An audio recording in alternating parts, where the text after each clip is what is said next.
kina semdol ka ke mo fa seda.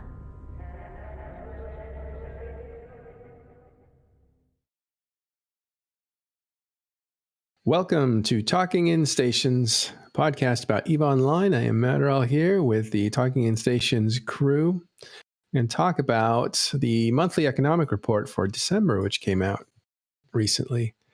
And we'll talk about the Northern War and the Southern War and the low-sec happenings with Snuff attacking Sixth Empire in Vazgaren.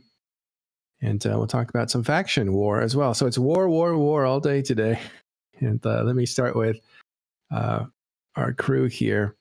Let's meet Arcia Elkin. How you doing? Doing well, thank you. Good. Caleb Aranya is here. Hey guys, yeah, the war's on. I can see it now. Okay, good. Sutonia is here. How you doing, Sutonia? Hey, I'm doing good, and hello to everyone. Yeah, you can zoom in if you want. Whatever you want is fine. And Tiberius is here as well. How you doing, Tiberius? Good morning. Doing well, thanks. All right, Tiberius off camera, and he's going to talk a bit about the faucet breakdown for wormholes, as we promised earlier in the week that we would get to. All right, thanks everybody for coming. Let's get started.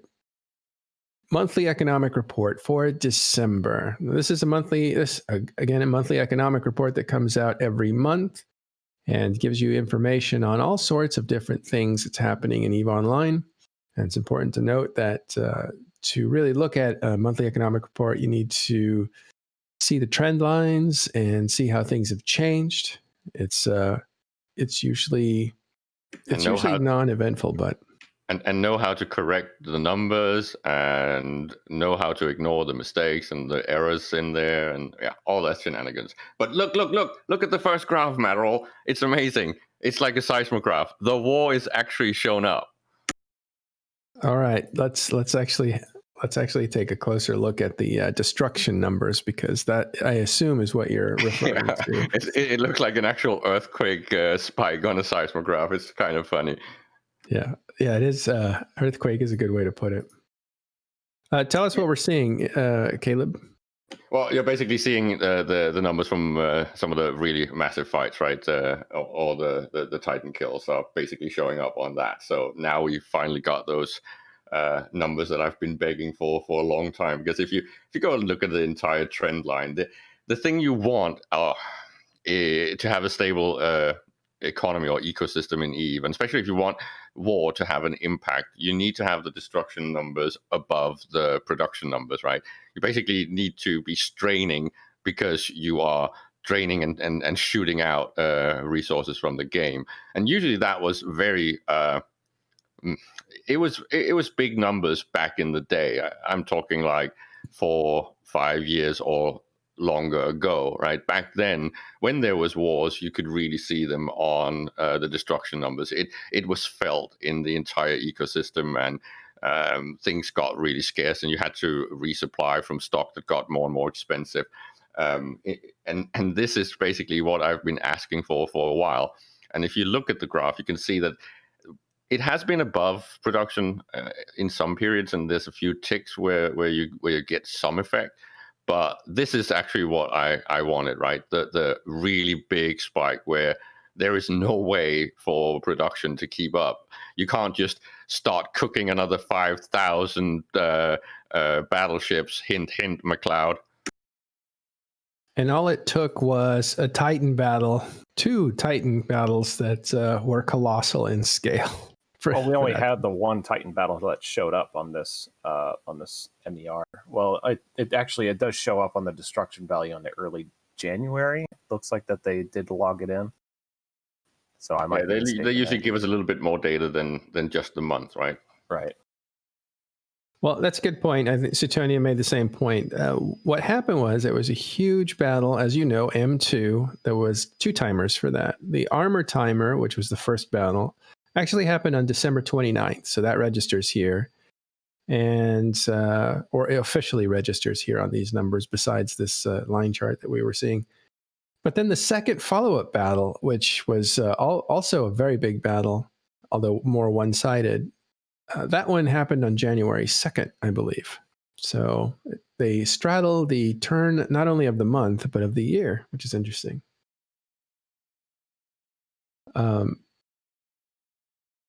Yeah, what do you guys think about that spike? Is it, I mean, you were saying like, hey, we have destruction numbers that are above our faucet numbers, but those seem like very rare fights. In fact, after this M2 incident, I don't think we're going to see another big fight that way. At least that's on what's purpose. sad, right? If it had been like spread out more, if the war had progressed in a different way, and it was more of a gradual thing, I think that would have been healthier. I think this might scare off the whole war effort, but again, I don't know. People keep saying that the war is still on. I feel like it's pulling back a little bit. At least that's what it looks like, or at least it's stuck. From the outside in, the outside looking in, to me, this seems like a war more of morale rather than, the longer that it drags on, it's going to be a war of who can keep as many people logged in as possible. Sorry. No, finish. So, it kind of what Caleb was hinting on. I think that this is going to be a rare occurrence, and I don't think we're going to see these numbers again for a long time. In fact, I think we're probably just going to continue to see, the destruction graph that we saw from pretty much June until December, where it's going to be relatively the same in comparison to the way that it's been in peacetime. So it's unfortunate, but I think that's genuinely going to be the way that it is, because the more battles that people lose, the more morale is going to drop. And we've seen it on Reddit, we've seen it in chat channels, we've seen it all across communication platforms in EVE Online, that the morale is a big deal, especially with the Titan losses as of late. So Go ahead, Arcia. I think that morale is one of the things we talked about at like the onset of the war that was going to be probably the deciding and most important factor, and we were pretty much right about it. I do think that morale is a deciding factor, if not the most important factor, in most reasonably balanced wars and conflicts in the game. I think the side that is more motivated and more has better morale almost always does. It's almost always in it for the long haul and can kind of deal with losses better, Well, I tend to disagree on this point, because I hear this brought up a lot, because I think it's all about participation. That's the bottom line. Morale is just one contributing factor, but morale so is begets participation, though. It's a contributing factor, but you can have high morale and not be able to get into a ship. You can have high morale and have an alt locked in a system, and you can't use that character, so you are out of options.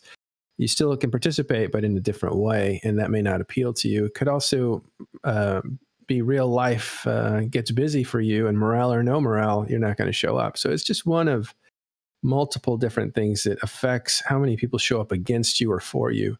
And that ultimately is the rubber hitting the road. Do you have any thoughts on that, Suetonia?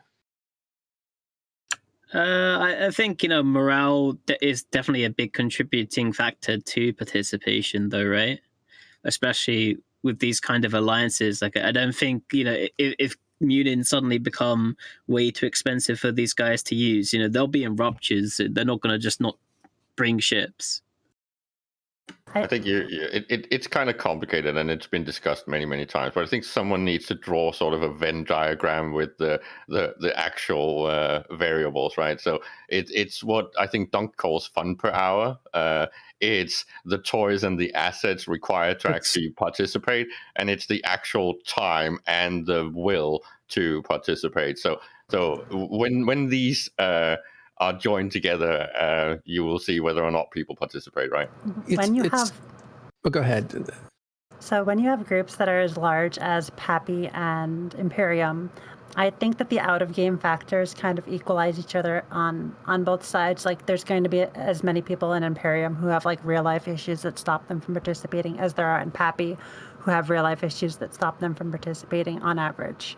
Because, I mean, people have lives outside of the game at the same rate, right? I would assume.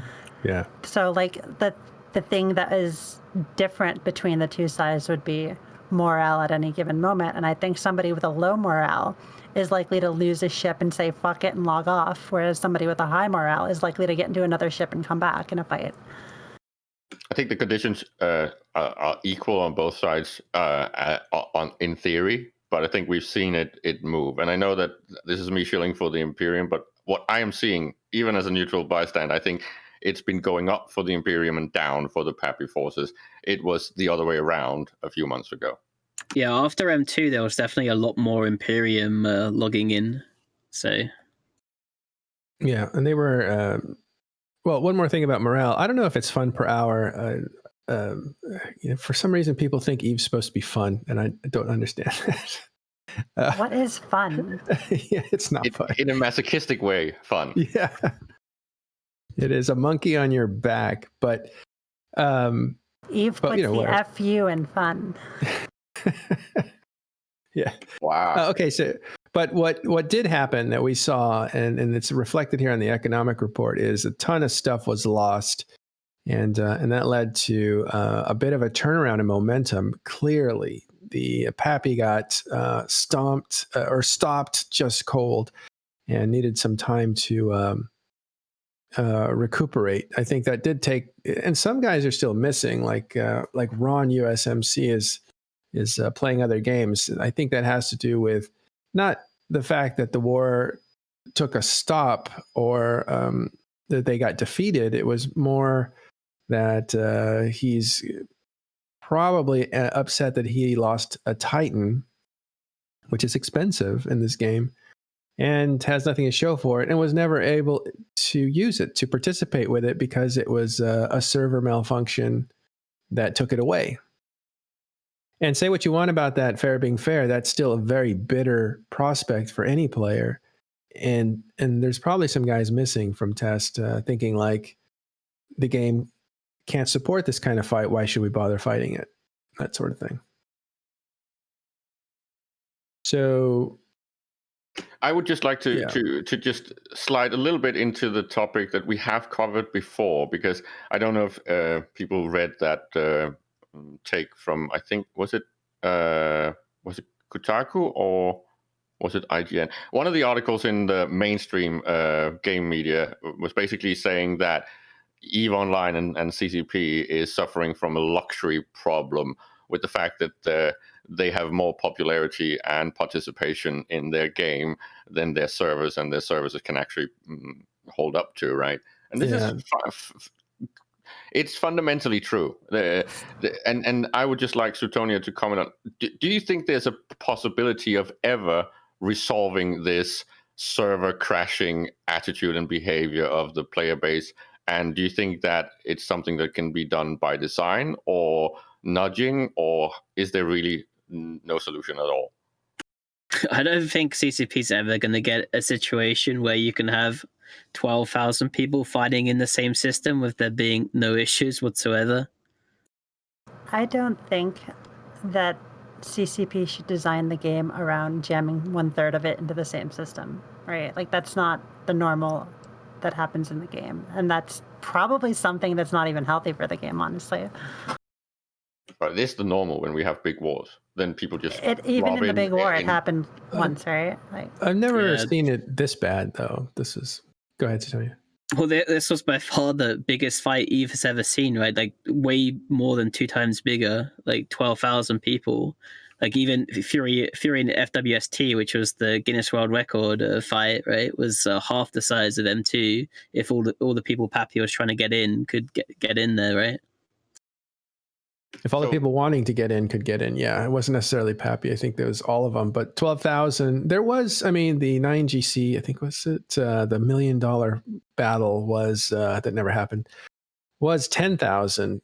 participants, but only 6,500 were able to get into the system.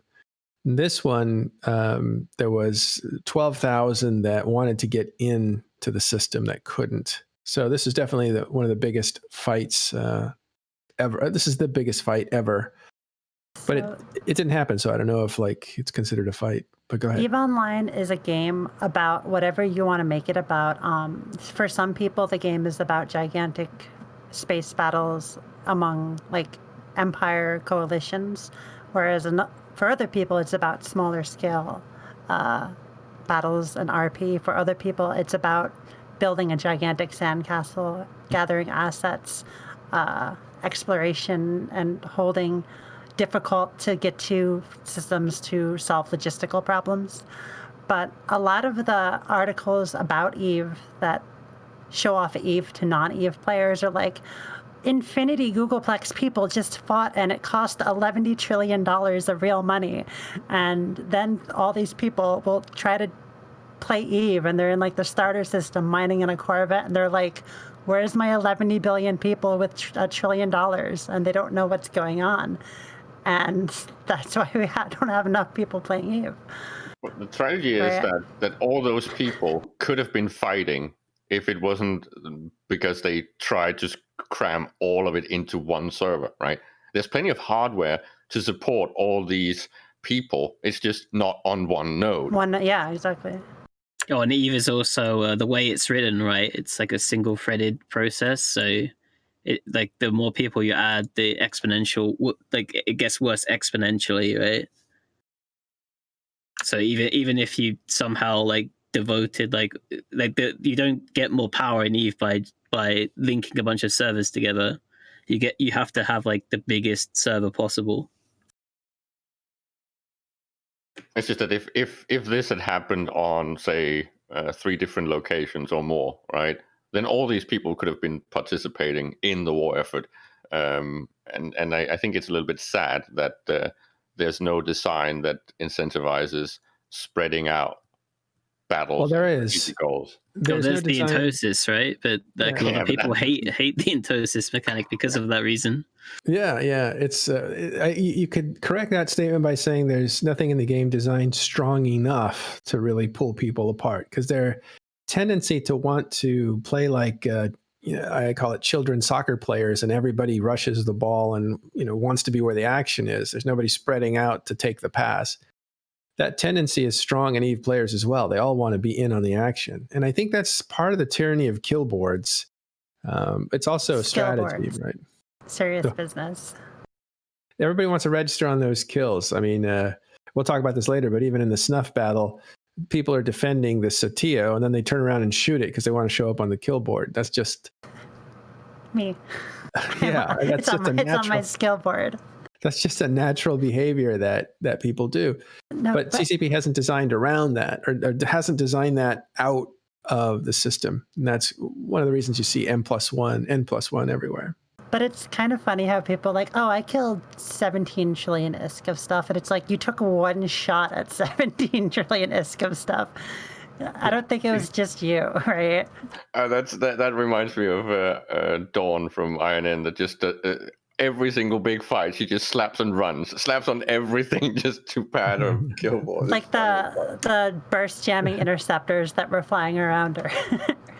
Yeah. So I'm sure everybody understands, but if you shoot one shot into the enemy object that explodes, you get credit for the whole thing. And so people's kill boards are quite deceptive because it means that you touched that many things that exploded. It doesn't mean that you contributed necessarily a lot to it. This is one of the reasons that both you and I, Matterall, hate the kill board stuff, right? Kill board warrioring. I think at its core, a lot of people dislike kill boards, but even, like, I dislike kill boards, but even I took a shot at the Sodio, so, like, I'm a hypocrite, so I can't even talk, right? I mean, the Sodio is red to me.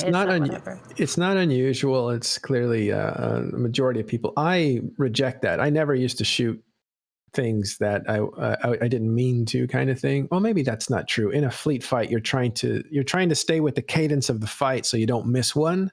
But I wasn't going out of my way to put a bullet into my own structure that was going down or anything like that.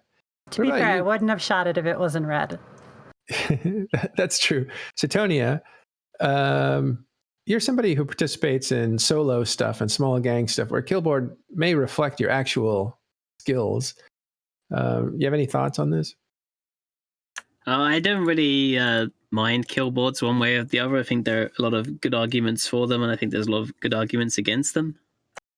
I mean, there are like kind of features on Z Killboard that you can use to, like sort of things. Like there's like points, for example, and you get less points the more proportional force is on the other side, things like that. So if you do want to try it, like if you kill a Ferox with 300 people, you only get 1 point for it, for example, right? Whereas if you kill the Ferox solo in just a cruiser, you get like 30 points for it. So points are like not always like they don't always make sense, right? I mean, they are stupid, right? Sometimes, like if you kill like an offline POS corp hanger or something, you get like 80 points for it, which is basically the same as soloing a capital. Yeah, like. Can I just point out a philosophical thing about this that I find hilarious? How exactly is it that we know what was destroyed? Yeah, that is philosophical because I don't understand it. How do you know what was destroyed in a kill mail? How is that something that you can be aware of? If something is destroyed, by definition, it's not there anymore. So how do you know it was there? Oh, why does it tell you how? Why does it tell me that? By what mechanism are the pilots actually figuring out? Because maybe you just see it there and it's broken. You see like a broken pulse laser or something. Oh, it used to be a mail, right, from Concorde. So I'm assuming like when you eject from your pod, there's some automatic thing that goes out to Concorde that reports the destruction of your ship or something. The ship had a black box that recorded the modules. Yeah, that's why it's called a kill mail, right? It used to come in the mail. Yeah, it used to come in the mail. Hey, it would be funny if CCP got rid of kill mails because then no one would be able to do SRP.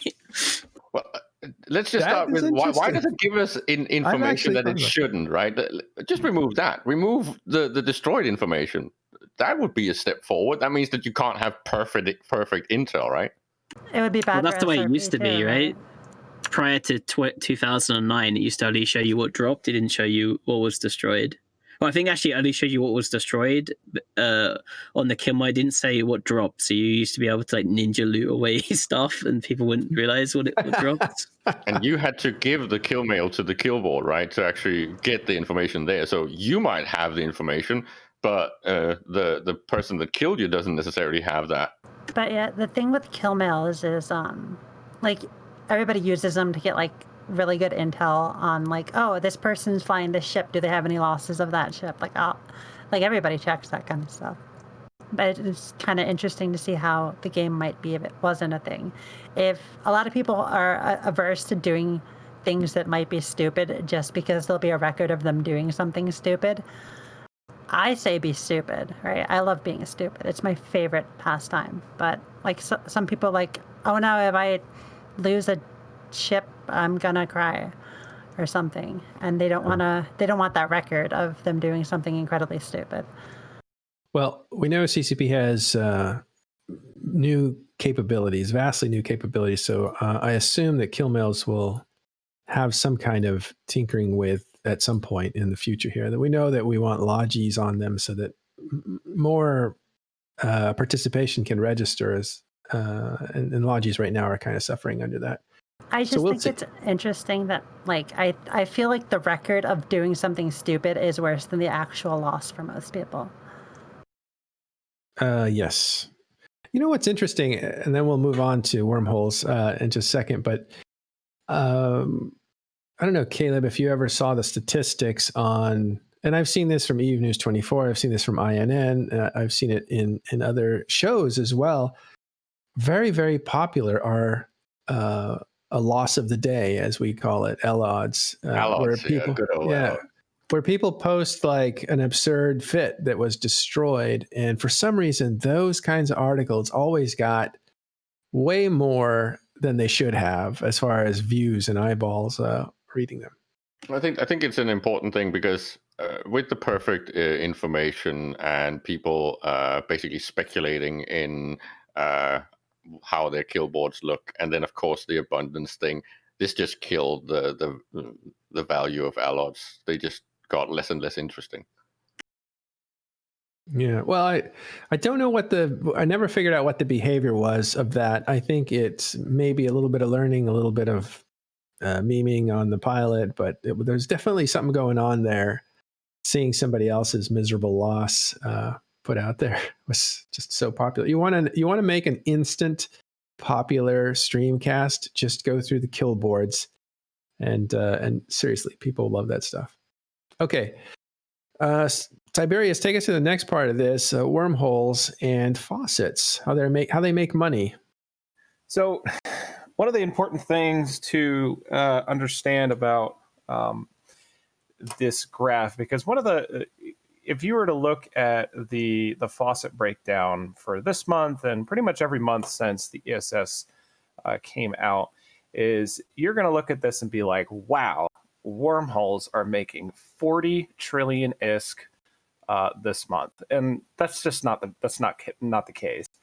One of the things you need to remember is that commodities are based on everything that gives you ISK per whenever you sell it. So that's blue loot, that's red loot, that's overseer's effects, and I feel like I'm missing one more. Anybody got me here? Or is that's the only three that I can? Did you say commodity or sorry? Like the Triglavian loot from the Abyss. Triglavian, and you also the ESS bounty things that you get from the from stealing an ESS. So when I made my wormhole episode for kind of a year in review a couple of weeks ago, I built a mathematical model to help kind of guesstimate as to where the blue loot, how much blue loot is coming in and out of, wormhole space. And it's obviously not 40 trillion ISK. It's somewhere in the neighborhood of 17 and 17.5 trillion ISK, which is still quite a bit of money. But it's not nearly as much as you would still think. That's actually generally right on par with this month's amount of bounties that were ratted in total. So I think the total amount of bounties that came out of nullsec was about 17.1, I believe.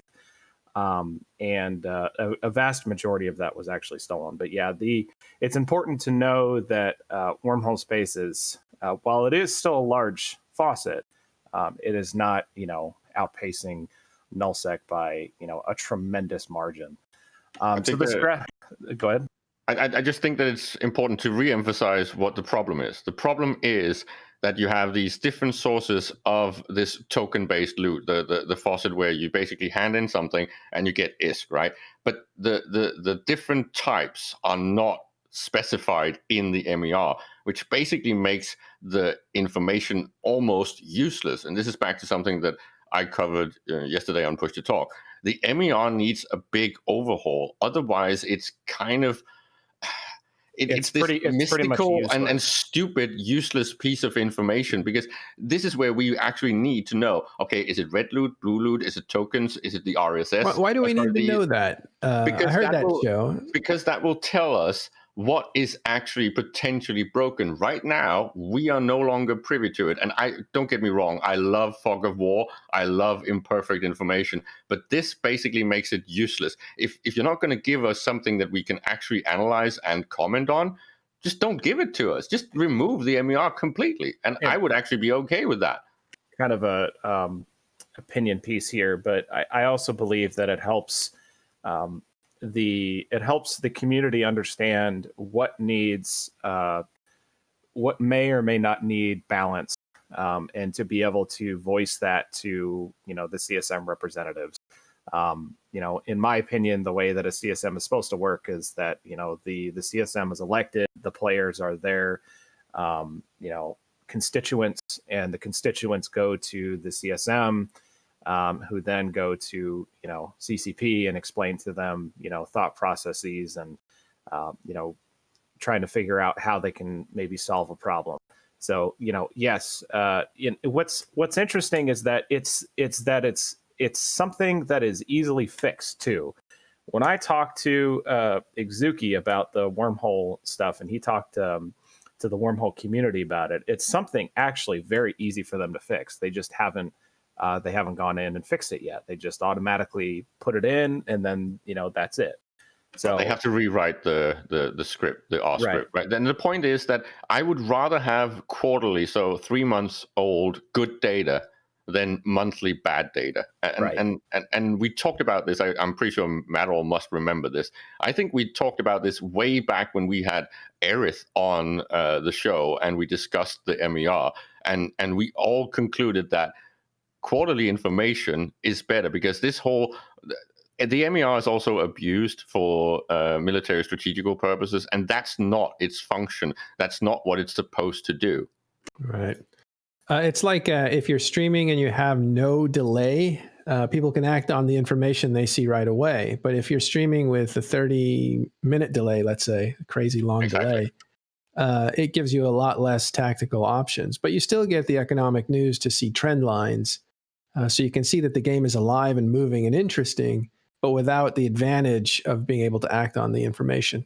Yeah. McLeod, if we could pull the graph back up, I would actually, there's a couple of things that I would like to be able to speak on here.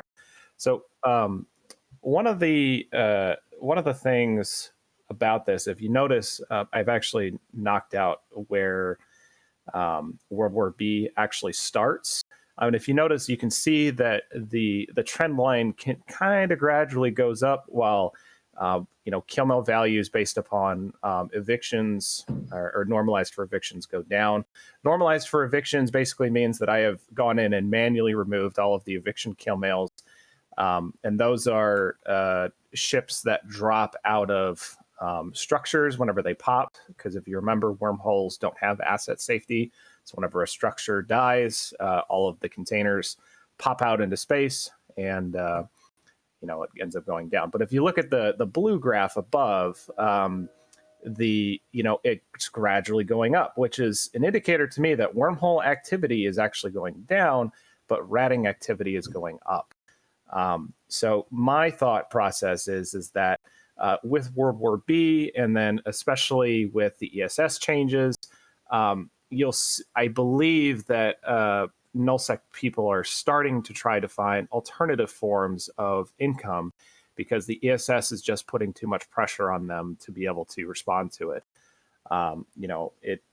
In December alone, the 17 trillion-isk total output. So that would be like, if there was no ESS, 17 trillion-isk would have gone into the market stream. I think only 6.5 trillion-isk was actually paid out, which is like 40. It's like less than 40% of the total value, which means that you're looking at, and we saw this in November as well as October, anywhere from 50 to 60% of the total value of ESS is actually being stolen. So I think that ESS is putting a lot of pressure on people to do other stuff. And I think we're also kind of seeing the value of Abyssal loot go down as well, which is an indicator to me that people are running more instanced PvE. And that basically means that they can instantaneously get into PvE. And I imagine that red loot is also being sold. Another thing to kind of think about with the faucets is that there was an 8 trillion ISK increase in commodities. The event, I can't remember what was that event called for Christmas. Winter Nexus. Yeah, Winter Nexus. The Winter Nexus event dropped commodities, and that would be in the form of Overseer's effects. So that also gets factored into this commodity breakdown as well. So just keep that in mind whenever you're looking at commodities, is that it's not as, as Caleb had said, it's not as simple as you would seem. And it's interesting to see, what may or may not be happening to nullsec entities as they move into wormhole space, and look for other avenues of making money. Yeah, it is maybe worth pointing out that there is some ISK stuck in the ESSs right now in the reserve bank, because CCP currently haven't released the keys to get that stuff out yet. A lot of ISK, as far as I know. Right? those rewards that are stuck in the long-term ESS are not reflected in the MER at all yet, are they? No, because it is only a smaller proportion. I believe the reserve bank is typically only about 5% of total ratting value. It goes up slightly, like the lower the bounty risk modifier is, the more goes in the some of the destroy disk goes into the reserve bank. Right, but I wonder if that is considered less money on the NPC bounty chart. Like, do you think it comes off there? Right now, Yeah, it's already coming off there because people aren't getting the bounty strikes. The bounty risk modifier is lower, and the ISK is stuck in the ESS. Well, that's an interesting little thing, isn't it?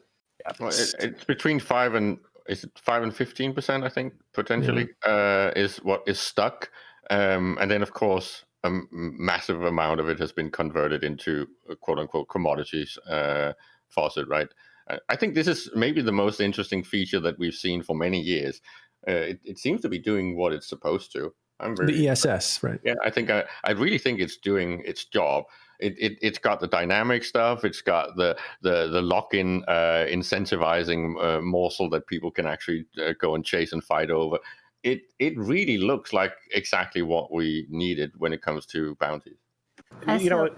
Go ahead, Arcia. I was just going to say, I still think my favorite part of the ESS is just the fact that there's a dead space complex in every Sovnal system that can be used. What's interesting as well, we talked about this, I think, on Tuesday. I can't remember when we did the brief overview of the MER. I think it was. Yeah. We had Rich Richmond on, and we kind of talked about how it's interesting that it's also modified player behavior to an extent that was maybe expected by some, but maybe not as expected by CCP, where people are actually just doubling down and they're taking the L, so to speak, and just ratting in 25% modified systems, as opposed to trying to, expand out and look at for those systems that are, either closer to 100% or over 100%, just because they prefer the safety over, the risk. I mean, that's still kind of a win because you shouldn't make as much money if you're going to be that safe. Like they tried the blackout and people rejected that because it lowered safety. But since they rejected that, like ESS, dynamic bounty system, was clearly like a way of trying to give people the choice between the safety and the ISK. And if some people still take the safety, it's better than the situation of blackout where they just didn't play. I think the only thing that could improve this whole ESS system, I think maybe Sutonia remembers this, but back in the day, we used to have this stupid design with teams that you had to bid on. I think we need that for the ESS tokens. I think we need the reverse, right? So people undercut each other, and then the actual conversion into ISK happens on, say, a daily or weekly basis. So you actually have to bid down to get your stuff sold. Yeah, there might be that kind of dynamic with the keys, right? Because we don't know how they're going to be introduced into the game. Potentially, if there's like some sort of controlling factor, like they come from data sites or something, then like there's going to be like different values for different regional keys, and you could like I guess put up buy orders for keys at higher rates to like discourage people from taking your ISK, but then you're also paying more to take them, so it kind of has a kind of similar effect. I gotta say, the idea, interrogative here, the idea of the keys coming from pirate faction data sites inside of like wormholes and nullsec, I think is a wonderful, brilliant idea. Yeah, we don't actually know where they're coming from. Yeah, we don't know where they're coming from yet. CCP hasn't announced it yet. That was a bit of an interrogative. All right. Anything else on wormholes and how they're making money? And what's your bottom line, by the way? My personal opinion is that wormhole space right now has issues with ISK and safety. We talked about this in the last wormhole episode, but overall, while battleship ratting should still be a thing inside of wormhole space, right now it's too safe. it's almost on the same level as Astor House farming. For those who don't know, Astor House farming basically was you do the subcapital site in 2 battleships, you spawn the drifter boss, and then you warp to your citadel and use your citadel to use anti-capital weapons to knock down the drifter boss with 0 risk. Mm-hmm. And that wasn't really how the site was supposed to be run.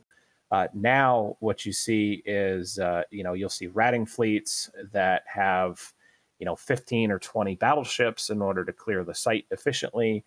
And, the way that the NPC AI works is that they all scram and point one target. They don't ever like spread tackle or anything else like that. So what people will do is they'll take the L, and they'll just micro jump drive all of their battleships off of grid, warp their battleships back to where they are, let the battleship that's tackled die, and then that's it. Even if you get rolled into, that's it's really difficult to try to capture these battleship fleets. And I think that CCP needs to find a way to address it in a dynamic way, as opposed to just what I think all wormholers fear, which is they slash ratting across the board or the value across the board by 20 or 30%. And that's not what we want at all. It would be nice to have some semblance of risk involved with running these high class sites, because it's essentially the best ISK making in the game in a lot of respects. It just takes a lot of ISK in order to actually make it. So I think that commodities as a whole, I think it's still in a relatively okay spot. I could argue all day with Caleb about this, but I think that CCP needs to find a way to dynamically make the ratting those high class sites in a balanced way. All right. So let's talk about ESS a little bit. Is it doing what it was supposed to do? I saw that NPC bounties have dropped really consistently their lowest area, their lowest amount since when I think during Blackout, there was a brief moment where it was actually less profitable to be a nullsec harvesting NPC bounties than it was to do incursions. Incursions made more money for that brief day or two. But it's back in that area now, and it looks like it's there to stay this time. It's pretty dramatic fall. I believe that value on the MER doesn't include the money they get from the ESS, though. When the ESS pays out, that's just how much money they get paid directly to their character that's guaranteed. So a lot on average, it's probably lower than what it used to be, but it's probably much higher than what it shows on the MER in terms of like how much bounties people are getting from NPC sites. I think the total value of sites was 17 trillion ISK, which over the course of December, which is still relatively low as compared to the rest of the months before the dynamic bounty system came to be. Well, I saw some napkin math that actually kind of hints at the fact that ratting activity is up when you correct for all the ESS changes, because you have the reduced efficiency thing when you keep banging on it. You have the percentage take, you have the payout thing, you have the thing that gets locked behind the key, and of course you have the token stuff. And when you add all these factors up, it looks like there's actually more ratting going on than there was before the ESS. Oh, interesting. And they did tweak it, right? I mean, we're just looking at it there. You could see that the bounties actually were lower last month, maybe the last 2 months. And CCP, remember, they made some fast iterations on what was going on, and you could see that it worked. The December is up above the previous time. It's not to trail back to the war, but some people seem to have, let's call it, bailed on the war, right? And there's some groups that are very active in the ratting activity stuff and building out their quote-unquote rental empire. You can see the OASA numbers are still massively high. So it makes sense that the numbers might actually have gone up, I would say. Yeah, I think it's also worth pointing out that CCP recently added the DBS system to LowSec, and I think in almost all cases, that's basically boosted the number of bounties that comes from LowSec, because LowSec is so dangerous and is not farmed so much. I don't think I've ever seen a LowSec system with a bounty modifier like lower than the base 130%. They're almost always like 160 to 180%. Yeah, they're basically all maxed out. Oh much. My God, that's amazing! Because I didn't know that was people happening. just fight all the time in low sec and doesn't afraid of anything. Well, it's also known as not a place that you would rat, so those numbers are suppressed. In other words, there's no counterweight to all the PvP that's going on there. Like the main thing to do in low sec is hunt for clone soldiers, which doesn't include as much ratting as like anomaly ratting. Yeah, I mean, all of the income sources in LowSec that are really good are level 5 missions where the main payout is in loyalty points, not in raw ISK. It's FW missions, which is the same thing where you're getting loyalty points, you're not necessarily getting much ISK. In fact, I don't think you get almost any ISK, right? Because you're normally killing faction rats, which just drop tags. Yeah, and you only kill like 1 or 2 rats usually in those, so it's not even like you're ratting a lot. Okay, how can someone take advantage of these really great ratting ratios or opportunities in LowSec? I mean, I think running missions in LowSec now actually might be kind of legit, because you're basically making twice as much as you're making in HighSec if you're running missions for the bounties. Like you're running like Angel Extravaganza and those kind of missions, right? What You're about getting DD paid. complexes?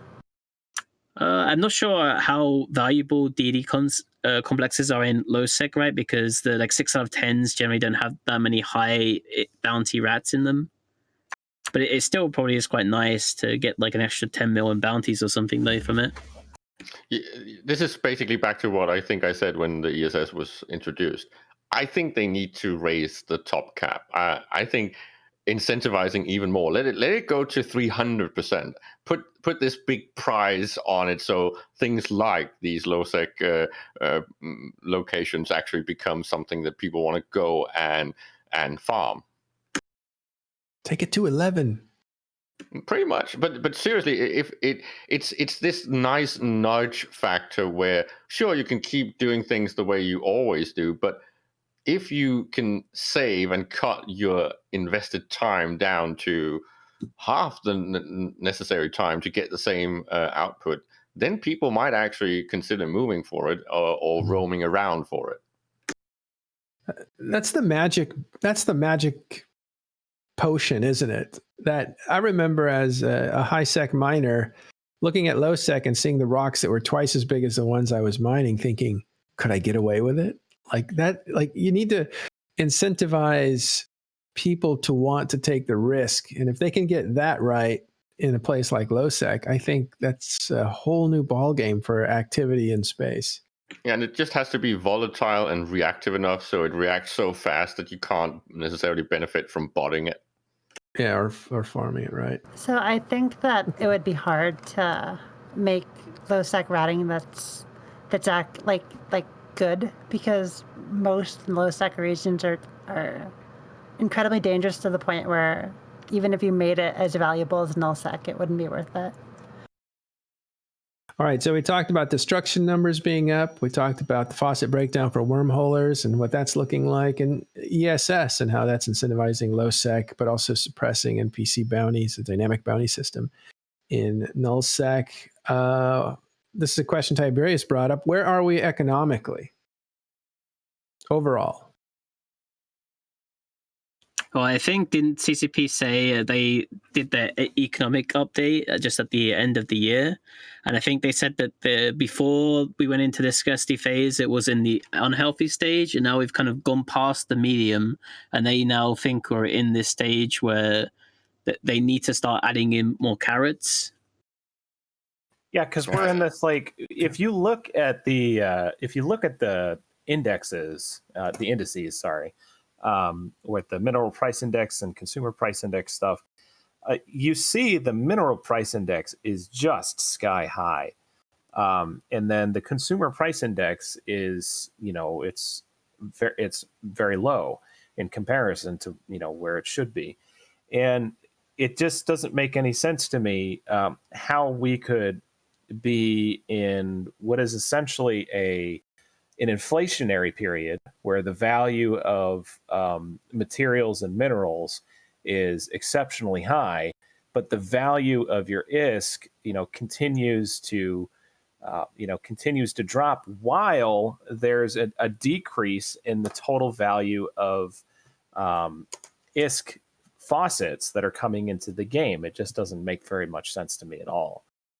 This is why I keep saying that it's not going to get healthy until we get that carrot. But I still want that carrot to have the point of failure that many people in at least in EVE industry know is a factor, right?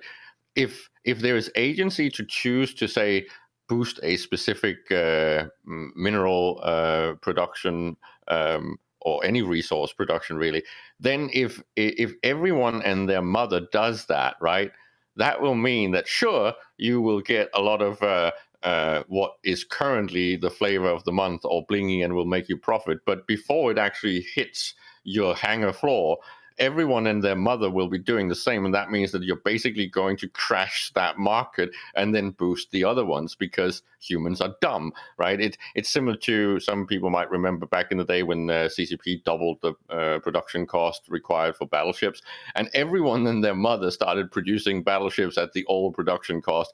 So there were so many battleships that they were completely worthless, and you couldn't get rid of them at a decent price. So it took 2 years or something like that to actually get those stockpiles out of people's hangars, right? This kind of stupidity brings volatility and economic dynamic behavior to the game, and I hope CCP really launches it like that. It's just it's really something we need now, because the current famine is basically stagnating the activity. All I heard from that was you calling my mother stupid. Like, I called everyone else's mother stupid, not necessarily yours. I think everybody's mother is fantastic and smart. Yes. But if they all choose to do chocolate cupcakes, right? Chocolate cupcakes will cost nothing. They will basically be free. All right. Anyone else? Maybe there should be a dynamic ship modifier where the more ships are built, like the more materials they take to use. I know it's kind of silly. I think McLeod and Initiative would oppose that because they want to be able to cook 5,000 battleships at once. Yeah. Well, we have talked about this, and we won't go down this rabbit hole, but the idea of somehow putting a choke point on production. Well, the problem is that what Suetonia is saying kind of makes sense. The point is that it should actually be the other way around. It's a dynamic. Like if you build a lot of battleships should get easier to build, and everything else should get harder to build. But then you get even more units. Yeah, exactly. Well, that is. We should have a whole show on the productions and maybe some of the proposed changes and stuff. But we're gonna forgo that for now. Although I want to talk about it. So where are we economically? Suetonia, Arcia, did you guys have opinions on that? Oh, I think we're in a better place than we are now, but we need some more carrots at this point. So yeah. We've gone through the slimming phase. We've dropped the pounds. We just need to we can start eating a few cakes now, or building muscle. I see what you're saying. And Arcia, did you have an opinion? I mean, I don't think that. I don't know. I don't know if we're better off or worse off. I'm just not. Yeah, that's not my specialty. I don't either. I think if CCP lands the carrot even just half as good as I think they landed the ESS, we're fine. We're going to be fine. I think the changes like the ESS are fantastic for the game. I don't know if that's because of the economic impact, but just the existence of the ESS I love. What do you guys think about adding the DBS to high sec? Because that could actually be very interesting, right? Because that could split up the mission hubs and force people to move to Mimitar high sec where not as many people are and stuff. I think that would be amazing, and it should happen. And then they should add sovereignty tax on the ESS. So in null, sovereignty holder gets it. In high sec, it sinks out of the game. Bam. That was a good one. Good suggestion. Okay. That is our economic review for December. I didn't see any other trends that are a big deal. Oh, And we I won't. Okay. have something that I think actually makes a big difference. Sure. With the cores, the dynamics of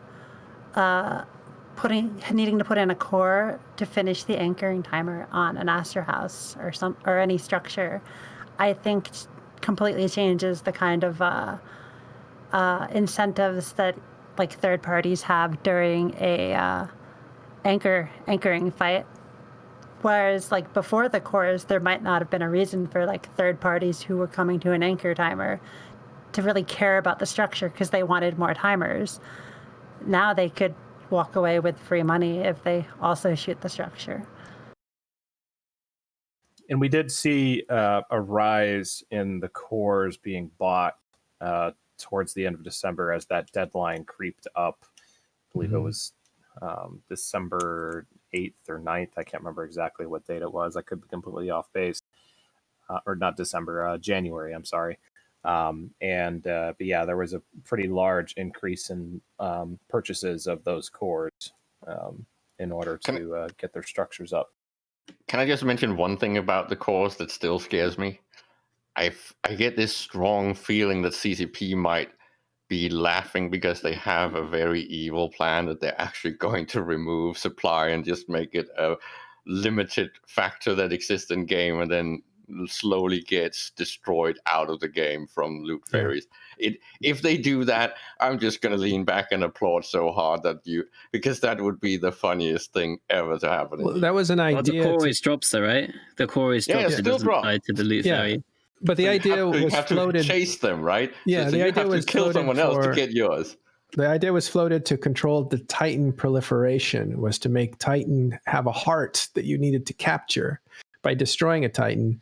And then you could use that heart to build your own Titan. So it was a hard limit to the amount of Titans that could be in the game. Can I just point something out? If I'm not mistaken, it drops every single time from a killed structure, but I'm pretty sure it does not drop 100% from cargo. No, it does not. It still follows the same loot drop of percentage. So that means that there is a natural sink every time someone shoots a ship with it in it, right? So that would, of course, be slow, but it would happen over time. That means that the current population of structures are never going to increase above the top. It will always just diminish over time, which is kind of what we need or wanted, right? But if they did something like that, only like large groups would have structures and nobody else would ever be able to have a structure ever because the large group would just hoard all the available cores. Same thing with Titans. Right now, there are faction warfare groups with Titans. But if they had like limited number of hearts, like it would all go to the largest groups eventually, right? And then what could anybody else do about it if nobody else has Titans? Well, the cores, again, they only prevent a station from being used as a battle station. They don't prevent you from using it. You can't even anchor it and repair it without a core. Sorry, you're right. You can't actually anchor it. It was the grandfathered ones that were in that. Right, yeah. Yeah, but those will eventually, I assume, go away. So you're right. You need to have a core in order to have a structure, in order to have services or anything. You're right. It would only make sense that because, of course, the most powerful groups would come over and take the heart out of your citadel and take it away, right? It would only make sense that if you had some kind of counterbalance to having groups that were too big. And I don't think CCP's figured that out, so... Well, you could have like a system where you have like some kind of like dynamic price. Like the more cores are in the game, the more expensive they get. So eventually, like if a Satoyo core costs 10 bill when there's, let's say, 100 in the game, maybe it costs 11 bill when there's 110. It costs 12 bill when it's 120, etc. So then they slowly get more and more expensive. So there's more and more incentive to take them from other people. Well, that just kind of follows the same lines of that suggestion. Just kind of still follows the same line of the big blocks are benefiting the big blocks because they have the most money. Well, really not, because you can't corner something like this. So you would always have someone wants to siphon or sell them on, especially the more problematic and the more scarce they become, right? The higher the value. That will both incentivize new destruction, but it will also incentivize more siphoning. This is the same. This is the same as what resources leave null. Even if you have a policy that says everything stays in null for our own purposes, it always gets siphoned out. Someone is always cheating. Anything that is limited and limited and lucrative that can be taken from another player will be taken by a stronger, bigger group normally. And so you would have to find some very aggressive way to say there's a price for being big as well. And then you have to worry about bat phones and cooperation and diplomacy. And that's another nightmare, right? Look at what we've seen so far.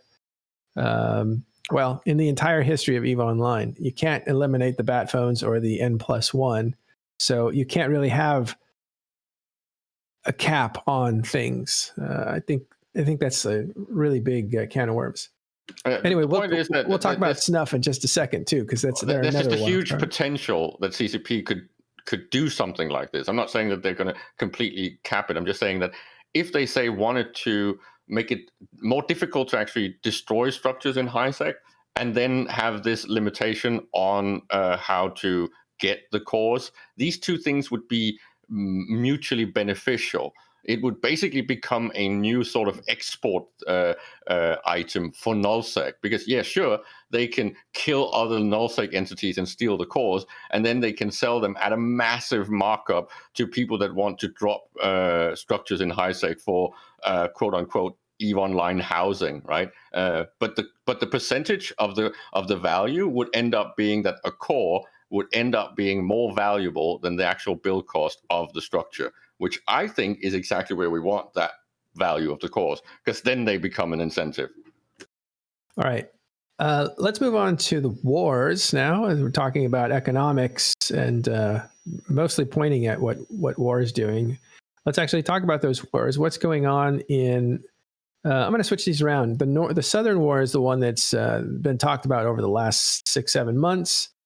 It is mostly happening in Delve these days, but also in legacy spaces. Some areas are being taken over there by Dreadbomb and such. In Catch, we're talking about.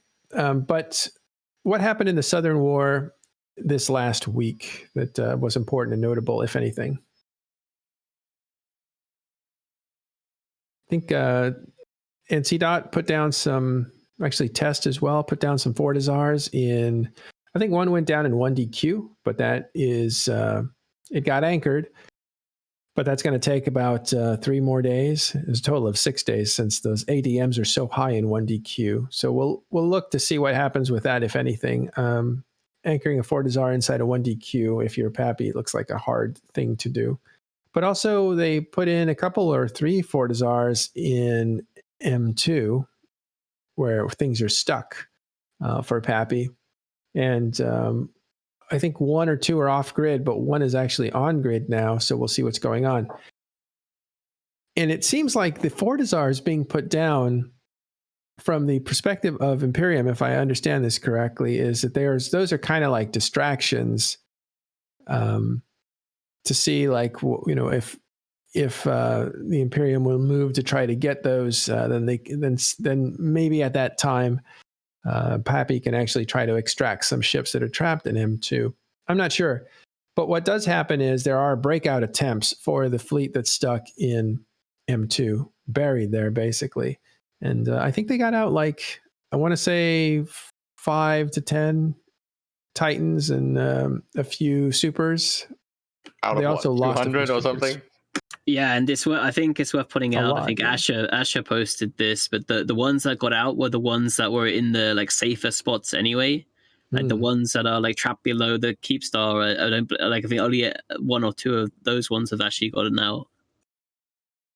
Yeah, the ones that I saw, because we did some live coverage on this, I think it was a day or 2 ago, were Horde and test, mostly Horde, and they were coming out on top. So these weren't even with the fleets that were buried pretty well in there.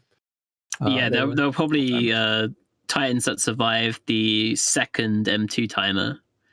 Right. So they were on the top where Pappy signed in.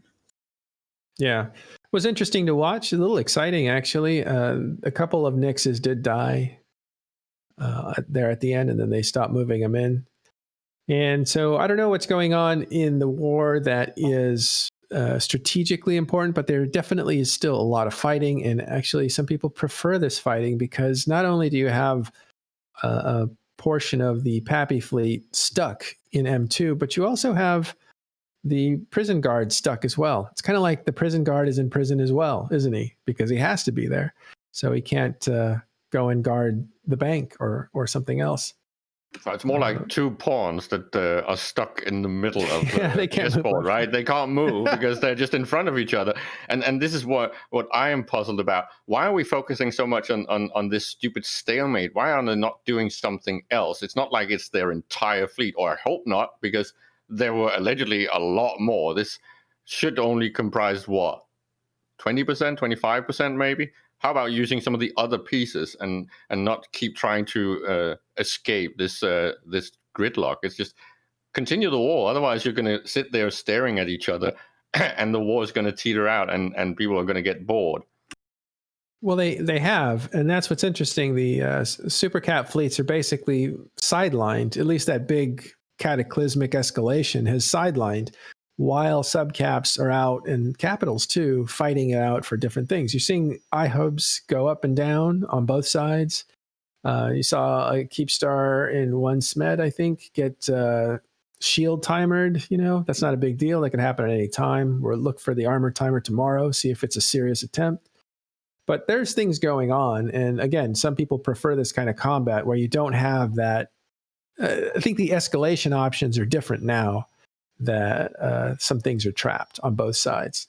It's kind of an interesting thing. I don't know if this is Goon spin, but Goons, or at least the Imperium, keep pointing out that if they want to break out of this gridlock, you have to dedicate it to a proper attempt to break out, right? All of them needs to kind of get in there and then potentially risk having a slugfest and, well, I don't know, bloody nose one-to-one exchange. That would be fine. It's just do something instead of this staring contest, because one thing is that they try to use the attrition and constrictor method on this elephant that the Imperium is. But if you're going to get stuck in a staring match, people will seriously leave this coalition and just say, okay, fine, the war's over.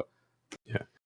I think there's some attacks on Helm's Deep as well that are happening, but I'm not sure. And I don't know what that signifies anymore. It's more symbolic than anything else. I don't know. Suetonia, do you know anything about this war zone at all? I know there's been a lot of fighting over iHubs recently. So I think Goonswarm managed to save another. They took, I think, D-Tech W the previous week, and they defended it. Yeah, that's kind of important because that's the other side of T5Z. Yeah, and they also had a Keepstar in that system, right? So it was on the cusp of being vulnerable to having Sino-jammers installed and Pappy being able to destroy it without Goonswarm being able to respond with caps. Yeah, that's a big deal. That's another 30 days to get that opportunity back for Pappy. Okay, but some of the other news that's happening is affecting the Northern War Zone, which is Fraternity versus a lot of local groups. And what's the big news here? I'm thinking Siberian Squad. What do you think? Oh, so Siberian Squads is not. I don't think they're actually part of the Fraternity versus Tribute Veil war per se, but I guess it is probably worth mentioning that they are officially leaving Legacy now, and they're moving to 5ZXX in Pure Blind, which is an NBC Pure Blind system, and they're allied to Bandalog's Alliance, which is the alliance that currently lives in 5ZXX. And their stated goal is to reclaim Declan, which is their former home when they were part of a Dead coalition. So they're going back up and trying to do what they did before. Yeah, they want to, take back their homeland, I guess. So It's kind of interesting, but it's a bit of a blow for Legacy, though, right? Because I don't think they had that many numbers. Like I was looking at some Kilmo or some Delve, and they're only bringing like 20 people to these iHub fights. So it's not like there's a ton of numbers leaving the Delve Warzone. But it does mean there's probably going to be like a lot more space in Legacy space that's going to be vulnerable, because with Siberian Squad's gone, like a lot of, I believe they live in Tenerifis. A lot of those ADMs are probably going to start falling, and it means some groups like Salt Farmers and Dreadbomb and those kind of guys who like to harass the local population might be able to get some footholds and start killing some iHubs. Yeah. I think it's worth mentioning TTT in this. Of course, it might not happen yet, but with things like the Tranquility Snuff, Trades Tower. yeah, but with things like Snuff being allowed free reign in HiSec because the null entities are kind of busy with their wrestling match, that actually should also potentially spill over to something like the TTT network, right? Because if other entities are no longer something that can be defended by any null entities, well, what about null entities' own coalition thing in HiSec, right? That whole monopoly is also at risk, because it's just a matter of time before someone goes for maybe some of the smaller targets that are participating in that little cartel, right? So what happens then? Does that mean that nullsec then ends the war or pauses the war? Do they do some sort of ceasefire to go and defend their own network, or what? Something is up in that regard, I think, because this is not sustainable. I mean, Goons and Horde were allied to defend the TTT like a month ago. There wasn't any real important timers, I believe, at the same time, but that's really good diplomacy and planning on the side of, I think Villy's the one that makes this decision. Pappy decisions aren't all Villy, but trade tower ones probably are. And the fact that he didn't say, hey, we're at war and we look like we're winning, so we're going to kick a goon swarm out of TTT and take all the profits for ourselves. The fact that that didn't happen is, I think, is good leadership, right? Because now you're going to need Goon Swarm to help you out if Snuff decides to attack the trade towers, as they did. As I understand it, Snuff get paid to just not do anything to the TTT, right? Like a lot of the groups that are capable of doing stuff basically get paid hush money, essentially. Yeah. To, they get the racketeering, but they also have, and remember, this is Snuff, and Snuff doesn't do anything just for money. They do stuff to also be the spoiler, and they have a grudge against Test, right? But if a group really don't like each other. But if the group like Snuff and other HiSec focused entities are fundamentally now the muscle in HiSec, because null muscle is no longer available, then their take or their hush money should increase, right? I think I would need to renegotiate the deal. Are you doing some psychological warfare here and throwing a hint to Snuff? Like, I'm just saying that the point is that the whole TTT thing was basically the monopoly of violence. The fact that the null entities had the muscle and could actually uphold that monopoly, right? So if they are no longer able to participate with any muscles in HiSec because they're busy, and now the secondary muscle groups in HiSec are the new muscle and are functioning on this hush money stuff, well, why don't they just try and get their own racket running, right? That's natural. It's what gangsters do, isn't it? Yeah, it is. And this is what I mean, that there's a political scenario that's kind of, I would say, unsustainable in HiSec. Of course, if they're not greedy enough and not bloodthirsty enough, sure, hush money will work for the next month or so. But is it sustainable on a longer term? And what happens to the war? I'm just curious, because it's a funny scenario. All right. Well, we'll get to the Snuff attack on so, like, in order to attack the TTT, Snuff would probably, between like having to fight off the null blocks, who would almost definitely come defend it, and needing to tag up all their characters to even enter high sec because they're like all -10. They would lose a lot of money based on just taking probably considerable amounts of free money they're getting for the hush money. I doubt they're going to hit the TTT. All right, we'll come back to this when we talk about snuff, but I want to finish up with Northern War. Is there anything else going on up there? I mean, we haven't really talked about the actual war between Fraternity and the groups. There's a lot of really good fighting going on up there. Yeah, so I believe Fraternity are moving their supers and capitals now out of Delve, the ones that they have spare, and they're now going up towards the drone regions to try and assist in this Northern War. Because so far, the Fraternity have really struggled to make a foothold against these Northern alliances all working together. Yeah, I think Fraternity has more people, but the groups that are there are pretty good fighters. They've been around a long time. Thinking of Rote Capel and some of the groups there that are maybe new, but have players that are very skilled. And I think it's also a time zone problem as well for Winter Coalition and FAT, right? Because the alliances that are defending are primarily European or US time zones, and Fraternity is primarily Chinese time zone. And because of the way the subsystem works, right, they can't really assault anything outside of their Chinese time zone, where the numbers are a lot more equal. That's a good point. They'd have to alarm clock to play an EU or US time zone, I think. And yeah, a lot of the people who are there have like a lot of experience fighting in these kind of numbers, especially like these sort of like Intosis war numbers. Mm-hmm. It's the ice cream truck. It's around here somewhere. Sorry, that was an alarm. Yeah. So are you up there at all fighting? What are you doing these days? Well, I'm part of We Fought Volta, and we have been helping out Toilet Paper and Rote Capel and the guys who are defending. We did have 2 groups from Trigger Happy join us, so they have a lot of contacts down there. Trigger Happy still owns like some solve down there, essentially. So we're mostly just showing up as a third party, usually on the side of Rote Capel and Toilet Paper to get some kills against Winneco. But we might also start getting a bit more busy now that Siberian squads are also coming up north too. So their stated goal is to try and reclaim Declan. So that's you guys too, isn't it? Yeah, Volta partially owns Declan.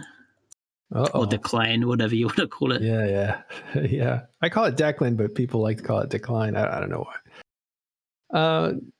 So that's going to get interesting for you because now you're going to have essentially 2 fronts if they get too active. All right. Well, thanks, Suetonia. I think that's an interesting place. We talked to Murray, I think, or Rathbardo a couple days ago. We're in touch also with Fraternity. We're going to see a lot more of Noros on the show since he's got a new mic, so maybe we'll bring him on a lot more. And he's given a lot of credit to these guys for putting up fierce resistance. I thought they would get rolled because of numbers, but the time zone thing is really important. And I like what you said there about the guys that Fraternity are fighting, these independent areas. They all are used to fighting in these numbers. So it's basically their field, their forest that they're fighting in. So good for them. Okay, now we go to HiSec where the unthinkable happened, and that is somebody attacked Rome. Somebody hit the Space Pope and took out a Satio. It's low sec in the middle. It's a low sec island inside of HiSec. Yeah, it's a low sec island. Yeah. So Baz Garin is the system we're talking about. I gave a history about this Keepstar and why it's in Baz Garin and who owned it before, and basically the nature of owning a Keepstar inside of Empire space, what that's like, and how difficult that is. In this case, Snuff decided after some time, right? Snuff has kind of been around this area for a long time. They decided to attack the engineering complex, the Satio, and they actually destroyed it. And now they've reinforced the Keepstar, and I'm sure they intend to destroy that in Baz Garin. The owners of this Keepstar are the Sixth Empire, which is led by, as you know, Max Singularity, who is considered the space pope by a lot of players. He didn't name himself, but he was given that because he looked like the Pope. I think he was a Marian. He had an Amarian outfit that made him look like the Pope because he's kind of a cosplayer, at least at meetups. So that's the situation. I think a lot of people are familiar with this. If you're not, there's a lot of history involved with the people involved here. But Arcia, you were there on the ground, heeding the call to help defend that Sotillo. Tell us what happened. I was heeding the call to shoot at snuff, not necessarily defend the Sotillo, but okay. A lot of different groups showed up in various types of fleets, from assault frigates to tornadoes. We were in Ferox. There were a couple of Drake fleets, and for the most part, there was some like desperate attempt to coordinate shooting at snuff being done in local, nobody was really organized to do anything even remotely resembling damage to snuff. So most of the groups that showed up were pretty much just shooting at one another, trying to kill what they could. And there was a lot of ships exploding. I think local hit like 16 or 1,700, which is pretty big for a lot. Fight, right? Yeah. I think it's the largest fight I've ever been in. Commanding a fight, commanding a fleet. So you had a fleet of. We had a fleet of Feroxes. There was about 70 people in fleet. 50 were in the Ferox wing. And then we had some friends from a specific corp in Pandemic Horde who had a little Jackdaw wing, right?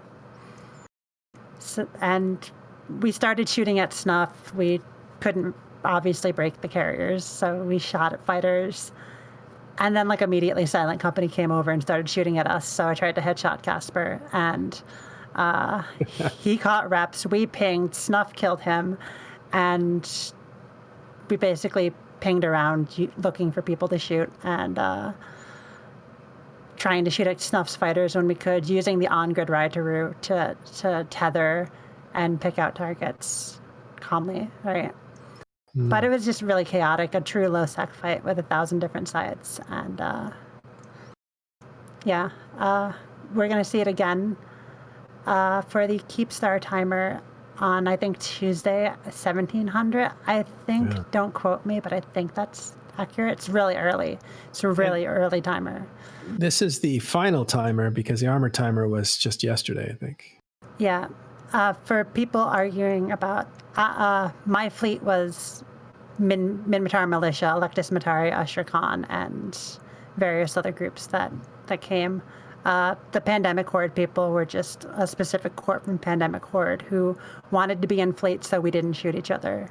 It's another FC that I know through another medium. Right. So it was there wasn't much damage being done to Snuff, but it sounds like you guys were all shooting each other. Snuff lost one apostle, I think. They lost nothing. One apostle and some fighters. Do you want Daddy Deep in here? He was actually manning one of those structures, gunning them, so he might actually know a bit of it. Yeah, drag him up. Drag him or her up. There we go. But yeah, Snuff kept the Sodio timer paused by shooting at it with their Titans, where, their big ball of carriers, and Fax kept everything nice and safe. Good evening. Good evening, Daddy. Wow, that's weird to say, but there it is. So you were in one of the structures? You were in the Sotillo Manning, or the... What were you doing on this fight? Yesterday I was manning the Keepstar to try to defend it a bit, but okay. But our leadership basically asked for a stand down because, we see so many of our friends die and none of the aggressors die, or so little of them.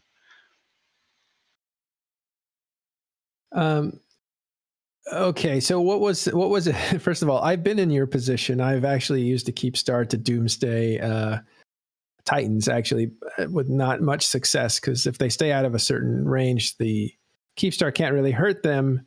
And the Doomsday can really only wound them unless you have other damage being applied to them. What was it like for you to be in a Keepstar defending it? But it's kind of a really weird job to do, especially if it's the first time you do it. We're not really used to this kind of combat. I mean, we're Sixth Empire. We're not really well known for our big fights. Yeah, right. How much have they destroyed so far? At the moment, they have blown up our Satio, and yeah, a lot of friendly ships died, and that's the most sad. Yeah, are people coming to help you out that you know of? Or is there going to be a big showdown for this Keepstar? I hope there will be a big showdown, but we did get little confirmation on people showing up, which is, yeah, kind of too bad. Yeah. So you don't know if people are coming or not. They might. They might, I hope, but Yeah. Hey, as how the Sotio went down, and we can basically, it was a great fight. Lots of people had fun. We had a lot of people from HiSec that had never seen Titans and carriers show up, and they had a blast. And a lot of people had fun fighting each other. That was great to see. But on the other hand, yeah, for the structure, it didn't really help a lot. Well, that's a really good point to make. Arcia, what's got you all doubled over? I keep looking at the Sutonia. I keep looking at Sutonia laughing, and then I laugh. All right. I don't know what you guys are laughing at, but I'll see you after class. You guys are laughing yourselves under your desks. Hilarious. I think Sutonia nearly died. Yeah, I think he fell off screen. Sutonia died at Matterall greeting Double D. I'm calling you Double D, all right? All right, Double D works. That's got connotations too, but whatever. Yeah, hey, at a certain point, you start to use internet name generators to come up with character names, and this is what happened to me. Oh, okay. So, this fight, can you tell us when it's going to happen? I really like that point that this is, for some people, this may be the first time they see Titans in action and, a huge battle, because 1,700 is a lot of people in a system. So when's this next and last showdown for that Keepstar and Basgarin? The next showdown will be on Tuesday, and I'm not really exactly sure about the timer. Basically, I was hammered after defending the Keepstar as best as I could, and I actually didn't check. So I think it's 1,700, but I'm going to double check today before I ping. I think it was something around that, yeah. All right, cool. Well, thanks a lot for letting us know. Do you have anything you want to say about the whole situation you find yourself in? You're part of Sixth Empire, I assume. Yeah, I'm part of Sixth Empire, yeah. And well, what I can say, hey, I was so happy to see so many people show up to assist us. And well, hey, that was just heartwarming. That was fantastic. Awesome. So I would like to thank all of everybody that showed up to show that they showed their support to us. That was great. Thank you all for that. Awesome. All right. Thanks, Mr. Deep. And let's move on to Arcia to the last topic of the day, and that is faction war. What's going on with faction war? So after a string of failures to anchor Citadel and losing a few of those fights, Minmil successfully anchored a staging Citadel for an assault on the system of Arzad. It looks like there's going to be a lot of fighting in the system of Arzad in the Amar Minmatar war zone as Minmil tries to siege the important system. Arzad is also known as Starkman for a lot of the Minmatar because it is the site of the home planet of the Starkmanir tribe. So it's always a system that has really interesting sieges, and people might be trying to push the envelope here instead of Phlisison. I guess people still have PTSD from Phlisison. So that's probably the place to look to for fighting in low sec for the next couple months. Cool. We'll check that out as it heats up. So did you say Flossiswin 2 might be happening at some point? It's going to depend on like news articles. I think if focus goes back over there, but right now people are focused on Arzad. But there was definitely rumors of Flossiswin 2 Electric Boogaloo. Ah, cool. All right. Well, is there anything else, Arcia, before I wrap up? Not really. It's just a little update. Okay. So there you have it. That is your week in EVE Online. I'd like to thank Arcia and Caleb and Sutonia and Tiberius, who was here earlier. McLeod is our engineer, as always, putting up the images, circling things for you so you can see them on the map. And our last minute guest, Daddy Deep, for joining us, telling us what it was like to be inside of a Keepstar. Wow, bad referencing never stops. Thank you guys very much for watching Talking in Stations. And we will see you during the week and then see you again next Sunday. Okay. Take care. We're gonna go have a laugh. See you next time on Talking in Stations.